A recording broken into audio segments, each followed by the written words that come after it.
أهلا، عاملين ايه؟ النهارده اقول لكم ازاي تعملوا شنطة الكروشيه القمر دي من مربعات جيراني خطوة بخطوة. بس قبل ما نبدأ الفيديو، لو انتوا لسه جداد في القناة ما تنسوش تشتركوا في القناة وتعملوا لايك لو عجبكم الفيديو. وبس يلا بينا نبدأ الفيديو. اول حاجه هنستخدم الخيط باي الوان انتوا عايزينها، ممكن تعملوا الشنطه كلها بلون واحد. انا هستخدم الثلاث الوان دول وابره 4.5 مللي. هبدا اول حاجه بالتدريج بيج وبعد كده اخضر فاتح واخضر غامق. اول حاجه هنعمل الحلقه السحريه او الدايره السحريه، شرحتها قبل كده في فيديو مدلة الورده وكمان طريقتها موضحه في الفيديو. بعد كده هبدا اني ارتفع بسلسلتين، وهبدا اني اعمل جوه الدايره السحريه دي 12 غرزه عمود بلفه بين كل 3 و3 سلسله واحده. بنلف الخيط حوالين الابره وبندخل في الحلقه ونسحب الخيط، بنلاقي عندنا 3 حلقات. بنلف الخيط كمان مره ونطلع من حلقتين، هنلاقي عندنا حلقتين. هنلف الخيط ونطلع كمان من حلقتين.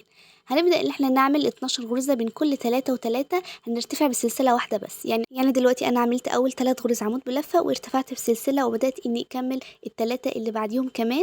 بعد ما اخلص الثلاثه اللي بعديهم هبدا اني ارتفع بسلسله، وهكذا لحد ما نخلص ال 12 غرزه عمود بلفه جوه الدايره السحريه بين كل 3 و3 سلسله واحده بس. هنا برتفع بالسلسله وكنت بعمل اخر 3 غرز عمود بلفه.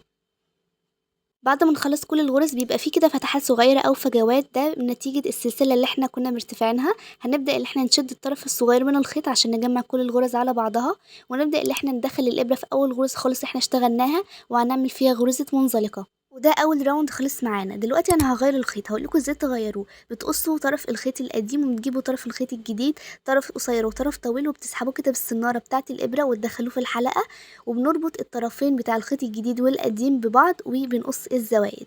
لشغل احلى ممكن تاخدوا الزوائد دي معاكم وانتوا بتشتغلوا في الغرز. دلوقتي هبدا اني ارتفع كمان بسلسلتين عشان نبدا الراوند التاني. بنلاقي فيه فتحات كده نتيجه السلسله اللي احنا كنا بنرتفعها بين كل 3 غرز. ضروري جدا تعرفوا الفتحات اللي انتوا المفروض تدخلوا فيها بالظبط. هبدا اني ادخل في اول فتحه، هنلاقي عندنا 4 فتحات. في كل فتحه هنعمل 6 غرز عمود بلف بين كل 3 و3 سلسله واحده.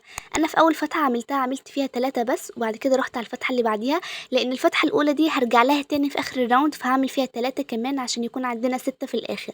ففي اول فتحه عملت فيها 3 غرز عمود بلفه، ورحت للفتحه التانية هعمل فيها 6 غرز عمود بلفه بين كل 3 و3 هعمل سلسله واحده بس. انا دلوقتي خلصت اول 3 غرز عمود بلفه، هبدا اني ارتفع بسلسله واحده، وبعد كده هعمل 3 غرز عمود بلفه في نفس الفتحه اللي انا كنت داخلها قبل كده، عشان ده هيكون لنا زاويه المربع. شايفين الزاويه بتاعت مربع جيراني؟ ده اول زاويه احنا كوناها. بنعد 3 غرز عمود بلفه وبندخل في الفتحه اللي بعديها، هنعمل فيها برضو 6 غرز عمود بلفه بين كل 3 و3 سلسله واحده. وبعد كده بندخل في الفتحه اللي بعديها، هنعمل 6 غرز عمود بلفه بين كل 3 و3 سلسله واحده، عشان السلسله دي هي اللي بتكون لنا زاويه المربع. انا هنا في فتحه رقم 3 برتفع بالسلسله وبعمل الثلاث غرز تانيين عشان اكون زاويه المربع. دي اول فتحه خالص احنا اشتغلنا فيها، كنا عاملين فيها 3 غرز عمود بلفه. رجعنا في اخر الراوند بنعمل فيها كمان 3 غرز عمود بلفه عشان يكون عندنا في الاخر 6 غرز عمود بلفه في الفتحه دي. بعد كده بعد ما اخلص الراوند كله بشتغل في اول سلسله خالص انا اشتغلت فيها، بعمل فيها غرزه منزلقه. وبكده تاني راوند خلص معانا، وكده شكل المربع بدأ يبان معانا. بيكون في كده فتحات في زوايا المربع وفتحات على طول ضلع المربع. لازم ناخد بالنا من الفتحات دي كويس عشان دي اللي احنا هنشتغل فيها كل الغرز. بعد كده هبدأ اني اعمل الراوند التالت. برضو غيرت لون الخيط بالطريقه اللي انا قلت لكم عليها، برتفع بسلسلتين في كل راوند، برتفع بسلسلتين في تسلسل بقى معين هنمشي عليه عشان نكمل باقي المربع كله. في كل فتحة من فتحات زوايا المربع بنشتغل فيها 6 غرز عمود بلفة بين كل 3 و3 سلسلة واحدة. اما باقي الفتحات اللي موجودة على طول ضلع المربع زي الفتحة دي بنشتغل فيها بس 3 غرز عمود بلفة من غير اي ارتفاع بسلاسل، بس 3 غرز عمود بلفة. مثال، انا هنا هدخل في فتحة موجودة في زاوية المربع، هبدأ اني اعمل فيها 3 غرز عمود بلفة وبعد كده ارتفع بسلسلة، وبعد كده هبدأ اني اعمل فيها كمان 3 غرز عمود بلفة في نفس الفتحة عشان ابدأ اكمل زاوية المربع. ففي كل فتحة من فتحات زوايا المربع الأربعة بشتغل فيها 6 غرز عمود بلفة بين كل 3 و3 سلسلة واحدة بس عشان تكون لنا زاوية المربع. اما باقي الفتحات اللي موجودة على طول ضلع المربع بشتغل فيها 3 غرز عمود بلفة بس. انا هنا خلصت الراوند كله، بعمل اخر 3 غرز عمود بلفة في اول فتحة خالص انا اشتغلتها عشان يكون عندنا 6 غرز عمود بلفة، عشان ده اللي هيكون لنا زاوية المربع في الاخر. بعد كده بشوف اول سلسلة خالص انا اشتغلتها بدخل فيها وبعمل فيها غرزة منزلقة، وهكذا. هو ده التسلسل اللي هنمشي عليه لحد ما يكبر حجم المربع معانا. فزي ما قلت لكم هنكمل بقى بنفس الطريقه لحد ما نكبر المربع. في كل راوند المربع بيكبر، وبكده تكونوا عرفتوا الطريقه. وهنلاحظ ان في كل راوند عدد الفتحات اللي بتكون موجوده على طول المربع بتزيد، مره بتكون 2 وبعد كده 3 وبعد كده 4 لحد ما يكبر المربع معانا. هو ده اللي بيخلي المربع يكبر معانا. بعد ما خلصت المربع بالحجم اللي انا عايزاه عملت فيه 7 راوندات. لو عايزين تكبروا اكتر من كده مفيش مشكله. ببدا اني افنش المربع، بشد الخيط كده بعمله عقده وبدخل وبطلع الخيط كده ما بين الغرز عشان يكون الشكل نضيف اكتر وطرف الخيط ما يبانش قوي. بعد كده برضو بعمل عقدة في الدايرة خالص اللي احنا كنا عاملينها، بشد الخيط وبعمل عقدة وبقص طرف الخيط. ده كده اول مربع احنا عملناه. هنعمل 3 مربعات عشان نعمل الشنطة بتاعتنا. بعد ما نخلص الثلاث مربعات بتوعنا هنرتبهم بالطريقة دي بنفس الطريقة دي بالظبط عشان نكون شكل الشنطة بتاعتنا. ده الشكل اللي المفروض يكون عليه الشنطة بتاعتنا. هبدأ اني احط كل المربعات على الجانب الصح بتاعها، وهبدأ اني اجيب ابرة فتحتها كبيرة مخصصة للكروشيه عشان اعرف ادخل خيط الكروشيه فيها، وهبدأ إني أوصل مربعات جيران اللي احنا عملناها ببعضها. ببدأ إني أدخل في السلاسل ذات نفسها، مش في الخيط ذات نفسه، في السلاسل ذات نفسها.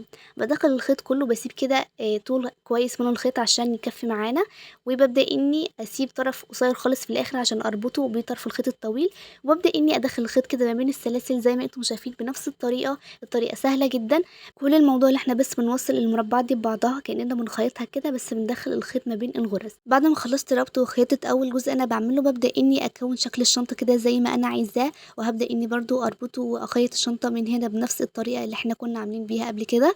بندخل الخيط ما بين الغرز، والطريقة سهلة جدا وما فيهاش اي تعقيد خالص. بندخل الابرة كده بالراحة ما بين الغرز مش في الخيط عشان الخيط ما يفتلش مننا. ولو تلاحظوا بحاول اني اخلي الخياطة كلها على صف واحد عشان ما افكش الخيط وبعد كده ابدا خيط جديد، فكله يبقى كده صف واحد مرة واحدة. بيبدأ برضو انه يكون شكله نضيف كده. بعد ما خلصت خياطة الشنطة كلها هبدأ اني اعمل السترابس بتاعها او الايد بتاعتها. زي ما في الصورة الايد مكونة من فيونكة، هبدأ اني اعمل 2 ايد عشان اربطهم في الاخر فيونكة. اول حاجة بدأت اني اعمل 10 سلاسل. هنسيب اول سلسلتين وهنبدأ ان احنا نشتغل غرزة عمود بلفة في السلسلة الثالثة. بعد كده هنسيب السلسلة اللي بعديها ونشتغل غرزة عمود بلفة في السلسلة الخامسة، وهكذا بنشتغل بالتسلسل ده. بنشتغل سلسلة غرزة عمود بلفة ونسيب سلسلة، نشتغل سلسلة ونسيب سلسلة لحد ما نخلص السطر بتاعنا كله. هنا كنت بشتغل في اخر سلسلة غرزة عمود بلفة في السطر اللي موجود عندي. بعد كده بعد ما نخلص السطر اللي عندنا بنرتفع بسلسلتين، بنلف الشغل بتاعنا بالطريقة دي. بيكون كده في فتحات ما بين غرز عمود بلفة اللي احنا عملناها دي نتيجة السلسلة الواحدة اللي احنا كنا سايبينها في اول سطر. بنشتغل بقى غرز عمود بلفة في الفتحات دي، يعني في كل فتحة بنعمل غرزة عمود بلفة واحدة بس. وهكذا بنرتفع بسلسلتين بعد ما نخلص السطر بتاعنا وبنلف الشغل بتاعنا وبنشتغل في السطر الجديد اللي احنا هنعمله. برضو بنشتغل غرز عمود بلفة في الفتحات اللي موجودة بين الغرز، وهكذا لحد ما نخلص ايد الشنطة بتاعتنا. انا عملت الايد الواحدة طولها 80 سنتي، فعملت ايدين عشان نربطهم فيونكة بالاخر.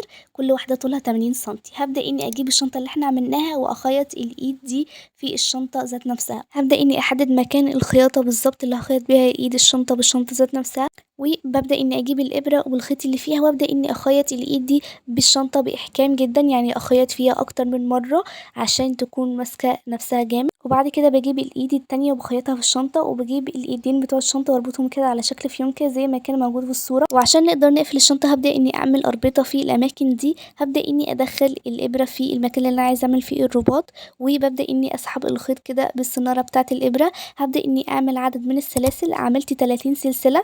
بعد كده بقص الخيط وبشد الابرة خالص عشان اقدر اقفل السلاسل دي. بعمل عقدة طبعا عشان السلاسل دي ما تتفك، وبعمل رباط تاني قدام الرباط القديم اللي احنا كنا عاملينه عشان نقدر نربطهم مع بعض ونقفل الشنطة. دي الاماكن اللي انا عملت فيها الاربطة حلوة جدا. لو عايزين تعملوا الشنطة بسوست عادي او باي طريقة تانية عشان تقفلوها عادي جدا. وبس كده بنكون خلصنا طريقة الشنطة بتاعتنا. بجد شكلها حلو قوي، عجبني جدا. فيها كمان فكرة الفيونكة اللي في الايد عشان نقدر ان احنا نتحكم في طولها اكتر.